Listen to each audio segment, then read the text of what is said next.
నిజమే దేవుని బిడ్డలారా, దావీదుకు దేవుడు శాశ్వతమైన కృపను అనుగ్రహించారు. దావీదు సంతతిని దేవుడు ఆశీర్వదించారు. దావీదు వంశములో నుండే ప్రియదేవుని బిడ్డలారా యేసుక్రీస్తు ప్రభువారు జన్మించారు. హల్లెలూయా. కృపగలిగిన యేసయ్య దావీదు వంశమును ఆయన ఏర్పరచుకున్నట్లు, అంతేకాకుండా దావీదు ఊరైన బెత్లెహేములోనే యేసుక్రీస్తు ప్రభువారు జన్మించినట్లు దేవుని యొక్క వాక్యంలో మనం చూస్తూ ఉన్నామండి. హల్లెలూయా, హల్లెలూయా. దావీదునకు ఏమండి శాశ్వతమైన కృప, ఆ కృప ఎన్నడూ కూడా తీసివేయబడలేని కృపను దేవుడు అనుగ్రహించినట్లు దేవుని యొక్క వాక్యంలో మనం చూస్తూ ఉన్నాం. హల్లెలూయా. గనుక ప్రియదేవుని బిడ్డలారా, మనము ఆయన మాట వింటే, దేవుడు చేయవద్దు అన్న పనులను విడిచిపెట్టి, దేవుని కాయేస్కరమైన పనులను మనం విడిచిపెట్టి ఆయన యొద్దకు మనం వచ్చినట్లయితే మనం బ్రతుకుతాం.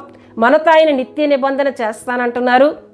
మనకు శాశ్వతమైన కృపను ఆయన అనుగ్రహిస్తానంటున్నారు. మన సంతానము మనతోనే కాదు ప్రియదేవుని బిడ్డలారా, మన పిల్లలు కూడా దేవుని కృపను పొందుకోవాలి, దేవుని ఆశీర్వాదములను పొందుకోవాలి. అంటే మనం ఆయన మాట వినాలి, ఆయన యొద్దకు మనం రావాలి. దేవుడు దావీదుతో చేసిన వాగ్దానమును మన యేళ్ళలో కూడా ఆయన నెరవేర్చే దేవునిగా ఆయన ఉన్నారండి. హల్లెలూయా, హల్లెలూయా.